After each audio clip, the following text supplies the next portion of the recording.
Welcome to another bomb episode of the Girl Stop Playing podcast. I am your favorite homegirl, Koereyelle, here to encourage you to stop playing with your potential and start working for what you want in life and in love.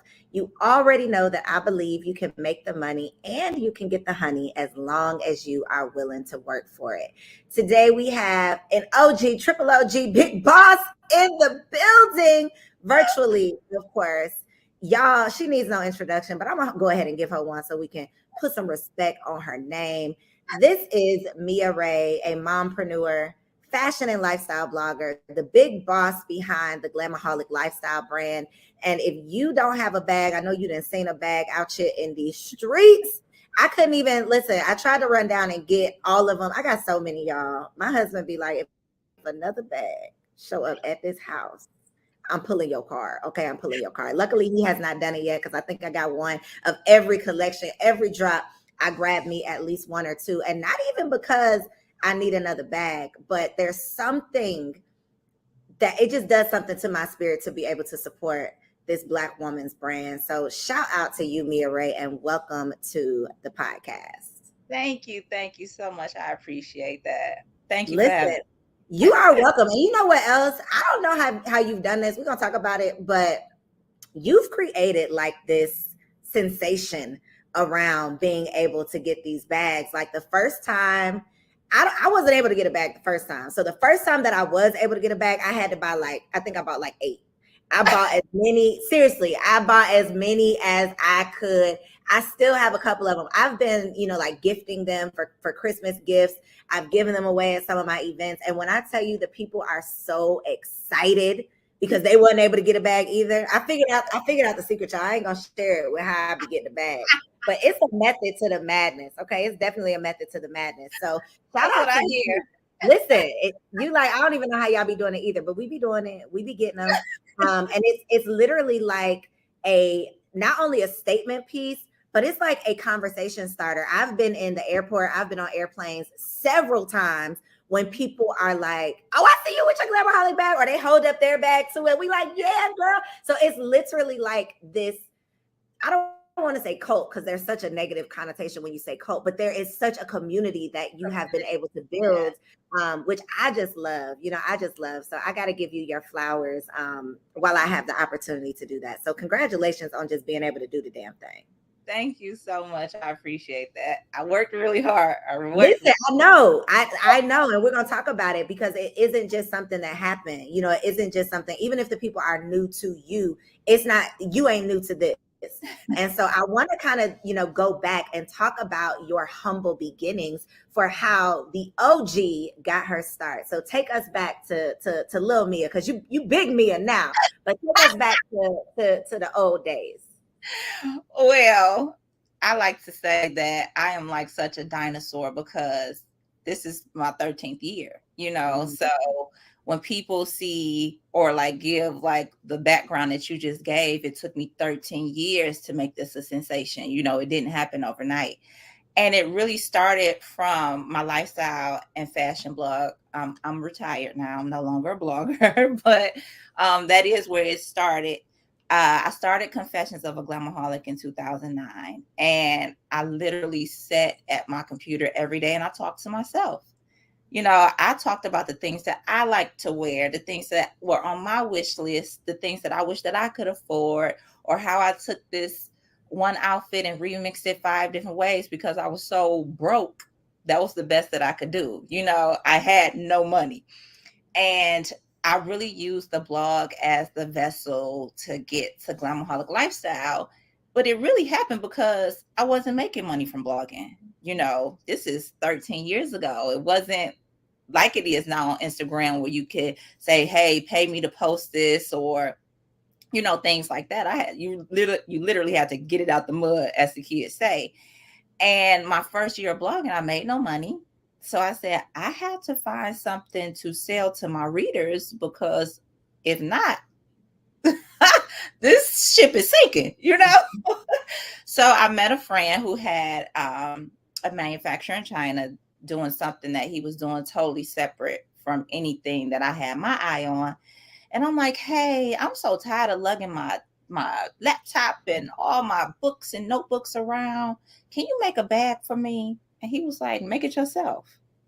And I was like, I don't know nothing about making no bags, you know. But the thing about it was, you know, I always had a love for fashion. I knew I wanted to be in the fashion industry some type of way. I just didn't know how. I just didn't know what. And lo and behold, it was bags, making bags. And that's literally how it started. I had no money, and I started this with pre-order. This was when glam totes were $50. So I posted, I took a picture on my iPhone, put a little, you know, some words across the photo and said pre-order now. And they did. Like, and they did. Yeah. Let's talk about why they did though, because the fact that you started this blog not to make money, because obviously you weren't making money at the time, you were really just talking about what you were passionate about. You were being your authentic self. And I was not around in those days, but I've heard about those days. And what I hear about those days is the connection that people had to you, the relatability that you had, because you say you were talking to yourself, but you were literally talking to so many other women who were just like you. So many women who were like, yo, I got to make this work. Like whatever this is, this one outfit, I got to figure out how to make it the flyest one outfit that I got. And I know that a lot of your content was around helping people like on a budget. Like, how can we look like we balling on this budget? How can we make the most of the money we don't have? And a lot of times, you know, people think that they got to start with all of this stuff, but you literally started with what you had and were able to grow it into a multi-million-dollar brand. So again, just got to give you your flowers for not starting this to even make money, but really starting it doing what you love. And I think because you started with doing what you love, people could feel the love. And so when you did, you know, finally put a price tag on something, they like, yo, where do we pay? Because you helped us to save some money. You helped us figure out how to make some money. And now we want to sow that back into you. And your success is a testament to what you were able to do, of those seeds that you were sowing 13 years ago. And so I love that you didn't just talk about it. Like, your testimony and what we are seeing now is literally just proof that when you are pouring into people, because that's all you were doing. Right? You were pouring into people, not even knowing. You probably didn't even know what you were doing at the time. I did. You were doing what naturally came to you. And I feel like those are the businesses that are lasting. Those, and not just businesses, but you've built a brand. Like, it don't matter if you selling, I don't need another suitcase, baby. I do not need another suitcase. I don't need a makeup bag. I don't need a jewelry case, but I got them because you have created this culture where people not only want what you got, but they want it because they want to support you.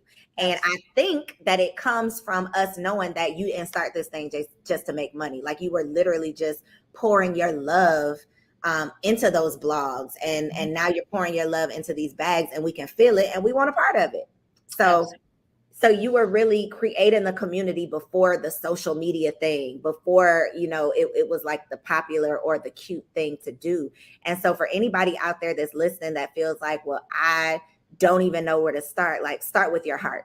Because I feel like that's what you did. Like, that is truly what you did. What advice or words of encouragement can you offer to somebody who might be doing what they're passionate about right now, but they're not profitable? I would definitely say, because even leading into or piggybacking off of what you just said, I was completely clueless. I had no idea what I was doing. I didn't even know an entrepreneur. Like, no one in my family is an entrepreneur. I was genuinely doing what I felt from my heart to do. And I wanted to share. And I also, people always ask me, what do I feel like my purpose in life is? And I feel like my purpose is to make women feel comfortable with being themselves, you know, because that's something that I pride myself in. I'm not the prettiest. I'm not the skinniest. I'm not the smartest. I'm not the, you know, the list could go on, but I'm me. You get what I'm saying? And I like me, you know, so I really wanted people to feel comfortable and in the situation or the space that they're in, because no, I didn't have money, but I could still look nice. I showed up in every room with my head held high with my little Forever 21 dress on, you know, that I done remixed 5 times. But to get back to your question, I feel like people need to focus on what it is that they genuinely want to put out into the world. You know, it's not really about what people want to see. And I always tell people this. I don't do like polls and say, hey, what do you guys want to see from me this week? It's like, this is what I have to offer you. If you build it, they will come. You know, this is what I have to offer to the world. And I want people, and those people who gravitate to it, relate to it, understand it, who feel it, who vibe with it, they come, you know. And the people who don't, those aren't my people. I don't worry about my people. I mean, those people, I worry about my people. So I want people to understand that if you're passionate about something and it's not profitable at this time, you have to keep that ball rolling. You have to keep it going, because what's the timeline on it?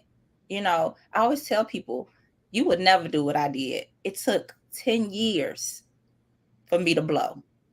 So you would have gave up on year number 2. I did not have a car.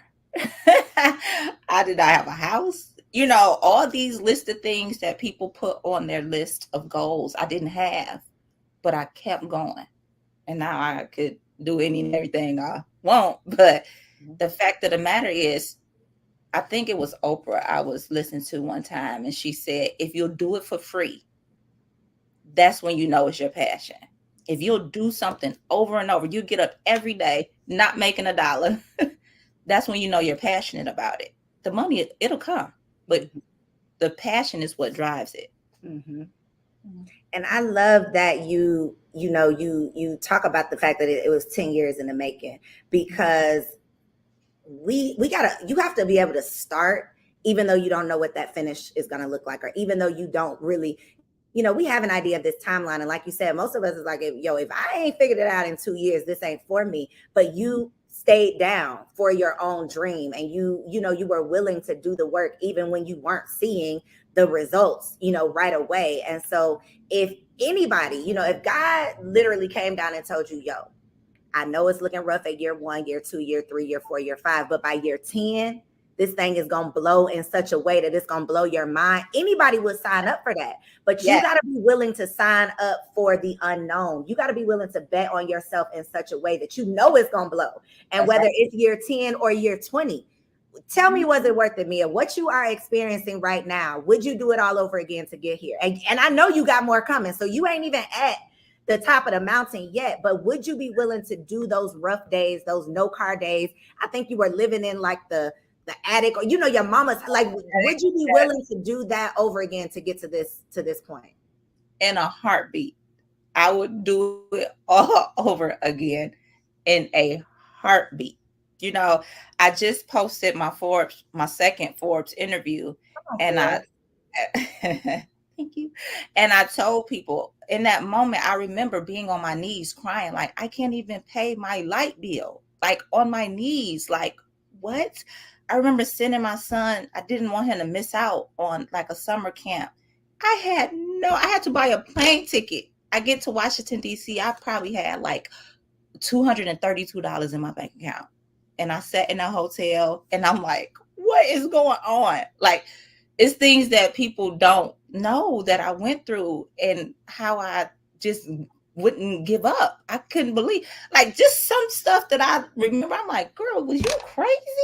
Like, yes, you had to be crazy enough to keep going. It takes a little bit of crazy. It takes a little bit of crazy to keep going in the situations that I was in. And I'm like, all right, cool.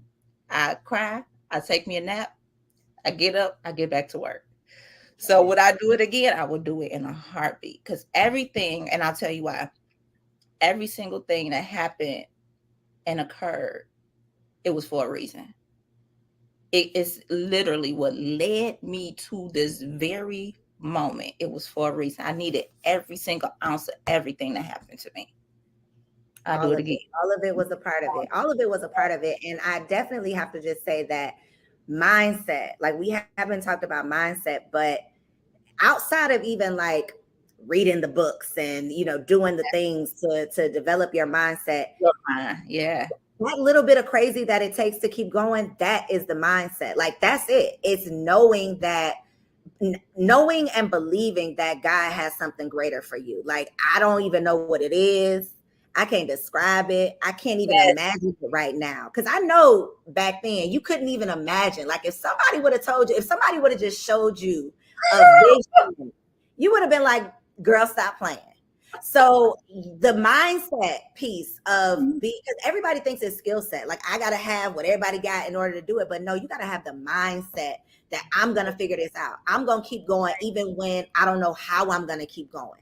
Even when it seems like it's not working out, even when it feel like God then forgot about me, like I'm going to keep going because I didn't forget about me and I didn't forget about, the promise that he made me. And so I love it for you, Mia. I can't lie. It's like, I say I wasn't around in those days, but I feel like, this is my homegirl. And I feel like that's what people love about you is you make people feel like this is my homegirl and I'm going to support whatever it is that she has going on because you have remained, true to yourself. You have remained humble. I don't really know how you remain humble because if I was doing the numbers, I'm just gonna tell you, if I was doing the numbers like you doing the numbers, I don't know if I'm gonna be that humble, Mia. I don't know if I'm gonna do it. That's probably why I ain't got it yet because I don't know how to act. But you make people want to, support you and just throw their money at you. And again, I know that your mindset being able to push through. That was definitely part of it. Do you have like a book that you can reference or something, a podcast? I know you mentioned Oprah, but is there something that you can share that someone who right now, like they know that they're meant to do something, they might not even know what that something is, but they know that they need to work on their mindset in order to figure it out. Is there some resource that you can offer or share that has helped you along the way? I mean, outside of the Bible, because, just knowing that the power of the tongue and the mindset and just believing. I always say I had this feeling. I know it's the Holy Spirit telling me to keep going, so it's like you have this feeling. Something is in you telling you to keep going. Don't stop. I had that time after time after time. And I look back, I'll be like, that's what that was. But a lot of people, when it comes to the books, it's like, and kind of like what you said, you can read every book in the library. If you don't believe in you, it's kind of like it's gonna go on one ear and out the other. I've read plenty of books. I remember when I first started, maybe in year number 2, 3, maybe, I read The Secret. And I know somebody told me it's like The Secret is like the Bible. It just takes the religion out of things, and I can see that, but also The Secret is about just what you believe, what you speak, what you bring around you. And those things kind of help me to, in the beginning stages, realize like, okay, it's time for me to start maybe focusing my attention to the things that I really want out of life. I remember Oprah was the first person that told me to, and I always say told me, like she told me personally. I was gonna say, come on, speak it, because she's gonna be telling you. She's gonna be telling you. That's my auntie. But she was the first person I ever heard talk about a vision board. And I started that vision board when I first began my business. And I look at it now and it's like, I really got damn near everything on that vision board, I remember reading the 4 agreements. I absolutely love the 4 agreements. And I think sometimes when I apply those things, those are the things that separates me from other people. I don't take a lot of things personal. Girl, that was we about to get into it because I'm glad you said the 4 agreements because that literally leads me into my next question. But go ahead, I'm gonna let you finish though. I don't take things personal. That book really like lay out a mindset type of checklist, I should say, of how I maneuver through life and through business. But what really like started this for me was Koereyelle Simmons' Fabulosity. When I was still working my 9 to 5, I had that book on my desk and I read it every day. And I said, this is the life I want. This is how I want to live. This right here. And I remember getting up from my desk one day and going to tell my supervisor I was putting in my 2 weeks. And I was like, I'm out of here. I ain't had a job since. I love it. Ain't had a job since. And you, at that time when you gave that notice, you probably didn't even know what the next 2 weeks looked like, but you knew you had a vision though, because that book gave you just a little glimpse of what was possible. And for a lot of people, like you said, we don't come from family of entrepreneurs. We don't come from just the glitz and the glam. And so we don't think it's possible for ourselves because we haven't ever seen it. And sometimes it takes a book, it takes a movie, it takes, you know, something for you to be able to see what's, if it's possible for them, it's possible for you, but you just got to be able to see it. And vision boards, that's the magic behind vision boards. It's like being able to see it, you know, and imagining it and envisioning it, and then putting yourself in that picture and knowing that it's possible. So yes, The Secret, amazing. If you ain't a book reader, you can watch it. You can watch it, I think, on Netflix, YouTube, Google it, you'll find it. And then The 4 Agreements is definitely a game changer. One of those agreements is, you know, not to take anything personally. And so I wanted to ask you, because a part of the elevation, a part of becoming, you like a household name for the Black girls at this point, right? A part of that, though, it's a gift and a curse, right? The gift is, we see the gift, right? The curse that we don't always see, or, you know, something that comes along with it, is like the haters. Because as many people that are singing your praises, it's always somebody that's trying to tear you down. Absolutely. How do you deal with that side of it? And, you know, I follow you, and I feel like the people who ride for you, they ride for you. And so you don't have people talking crazy in your comments. Well, I don't know if you do, but I don't ever see people talking crazy in your comments. I see the people singing your praises, but I know that there's some people out there talking crazy. They exist. Handle it. How do you handle the haters that come with the success? I'll tell you this little backstory. So I was a teen mom. I had my first child at 17. So pregnant at 16, it was the first day of school, and I'm sitting at the kitchen table with my big mom, and I'm crying. She said, "You don't want to go to school, do you?" I said, "No." She said, "You worried they're going to talk about you?" I said, "Yeah." She said, "They talked about Jesus. What you think they're going to do to you?" And that moment, I still remember, my son is 20. I still remember that moment 21 years later of her saying that, because they're going to talk about everybody. What makes me any different? You get what I'm saying? And a lot of times, this is the method that I have. A lot of people don't like themselves. So why in the world would they like me? Why would they like me? Because anyone who is loving and confident and successful and, you know, just supportive of people, they're not sitting up talking about nobody. So why should I even concern myself with the people who don't like themselves? You know, and it comes with the territory. It's people who don't like Beyonce, which is crazy. It's mind blowing to me. Mm-hmm. There are people who don't like Oprah, and I'm like, oh no, not Oprah. So why not me? You know, mm-hmm. I focus on my people. I'm not talking to them. The haters they're not even around me. Like, but you don't ever see something and you be like, okay, wait a minute. Like, you be thinking about the Twitter fingers, like, wait a minute, let me just get on my burner page. You don't have no burner page, me and you. I be thinking about it sometimes. I be thinking I need to, but then I'm like, you ain't got time for that. Like, the moment you give somebody some time for that, you just gonna get distracted. And then it's when you speak now I've grown. Like, people, my followers, they know I had Twitter fingers, because my whole thing is, you ain't coming over here with that. I don't bother you, you don't bother me. Like, we gonna keep it cool. But I've been there, done that. But as I've grown, it's like, oh, I'm so busy. I don't have time to address someone that's sitting somewhere sad about their situation. I don't have time. I hope that you get the help that you need. I hope that your life starts changing. But right now, I got a whole to-do list, and I don't even have 10 seconds to give you a response, you know? So it's kind of like, I don't really pay too much attention to it. I feel like social media it's made it so easy for people to just say something and then you respond and they're like, "Oh, I love you. I can't believe you responded to me." And it's like, "Oh, you poor thing. Like, is that what you want to get? All of that? No. Okay, I'm gonna remember that. I remember that next time. I'm just busy. I'm too busy. Okay. I'm too busy. I'm gonna come back to that. I'm still in my growing. I'm still in the growing. I ain't gonna lie to you.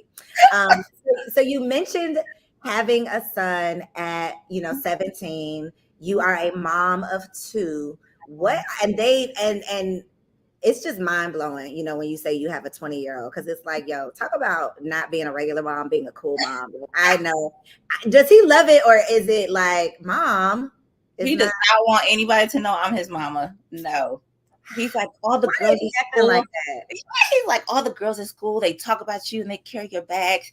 And it just, no. He wants to be a man of his own. He does not want to Well, be you attached. gotta respect that, but come on, like come on, like you playing with it.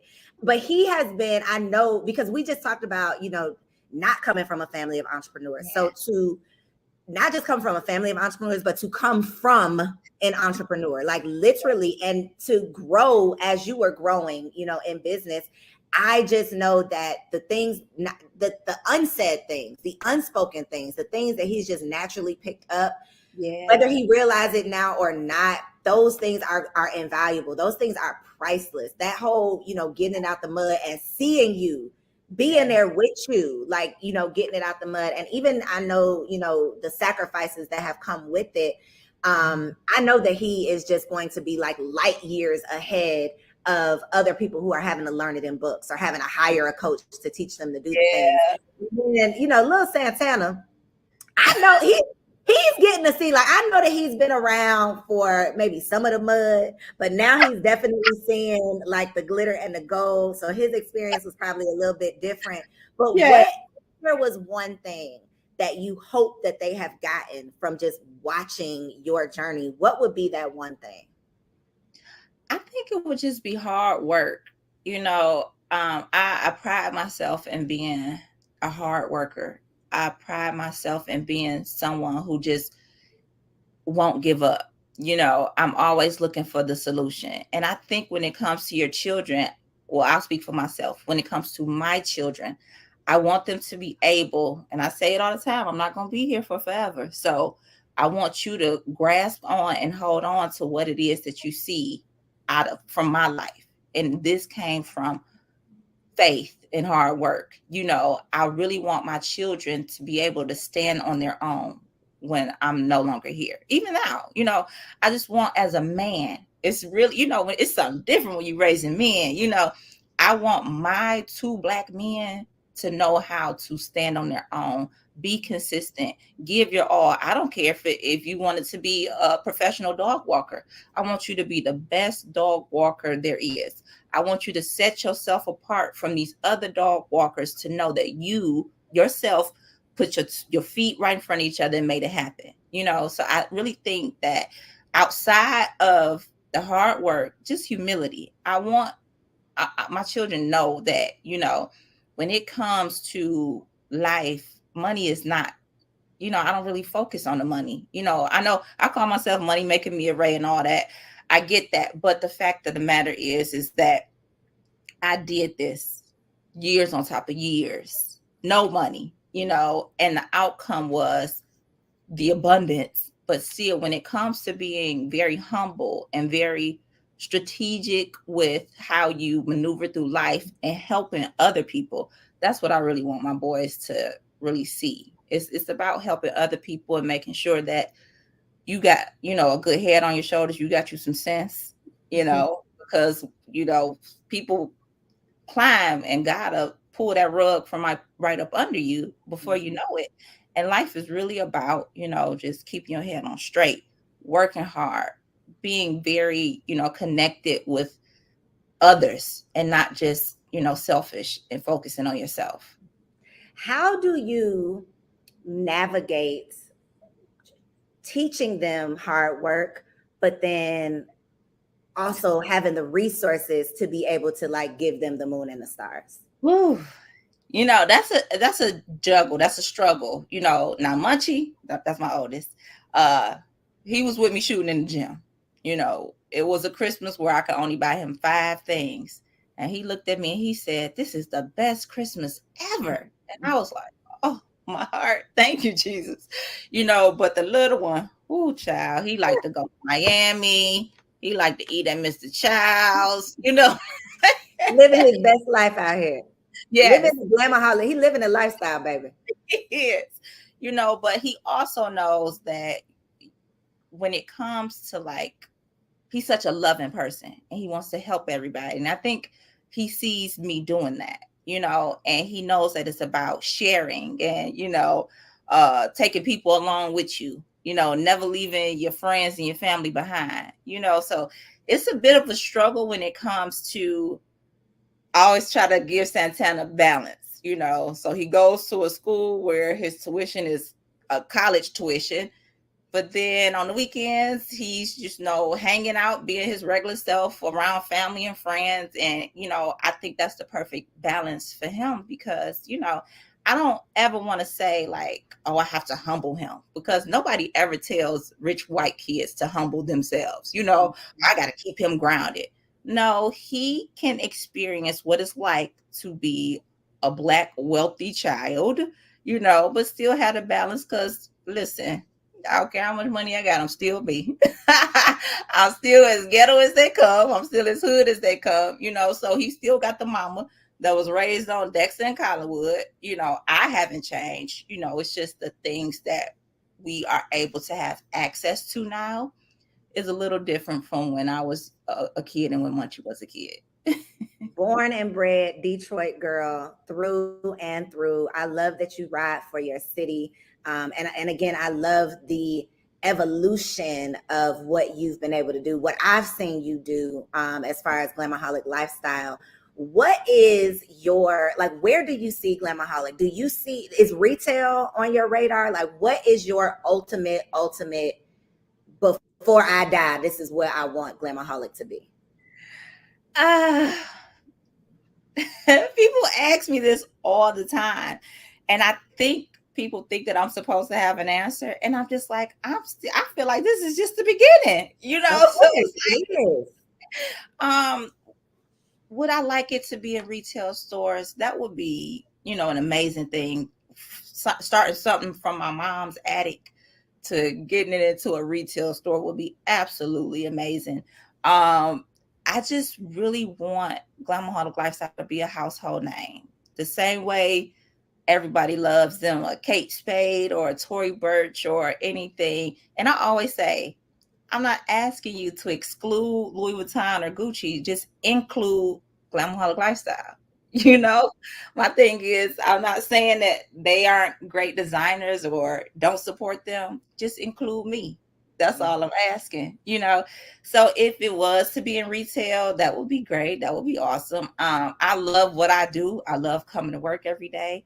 I love marketing. I love the start to finish of a product. I love it all.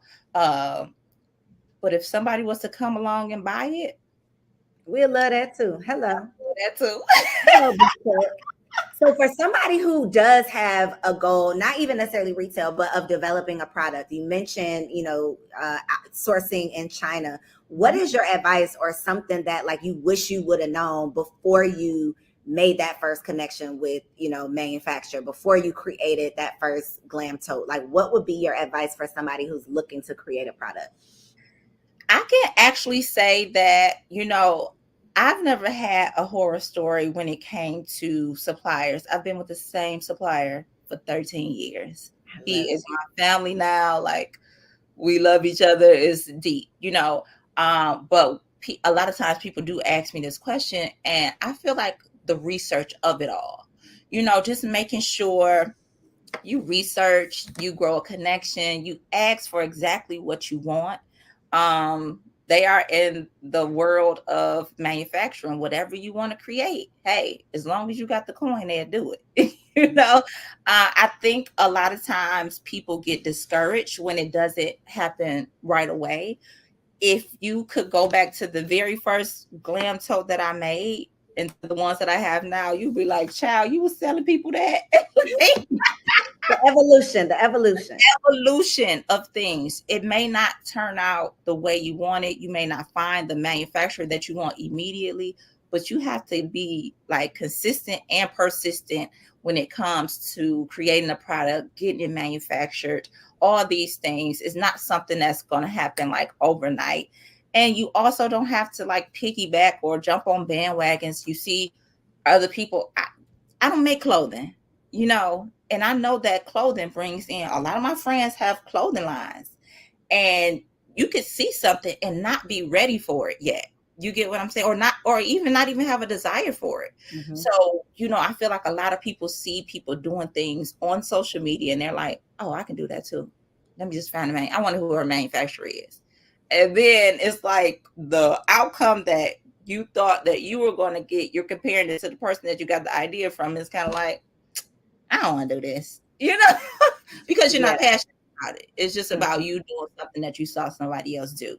But when it comes to manufacturing, learn the game A to Z as much as you can. Even still right now, 13 years later, I'm still learning about customs and shipping. And because the bigger I get, I get into these different dynamics. It was much easier when I was shipping one box to my doorstep. And now I have a whole container coming in. I have thousands of boxes coming in, and it's still a learning game for me. But if I could just say to be consistent, ask for help if you know anybody that is in the game, or like I said, when I first started, we didn't have courses and ebooks and seminars that'll help you do it. Go out and attend these things that could potentially help you, but don't just sit there and take notes. When you get home, you got to open that notebook up and get to work. Yes, and take action on those notes that you been took. Yeah. So that's my personal question. These Glamaholic G necklaces, are they ever coming? This is a personal thing. I mean, your business. I know you be getting mad at the people when you like, this is not what we even talking about.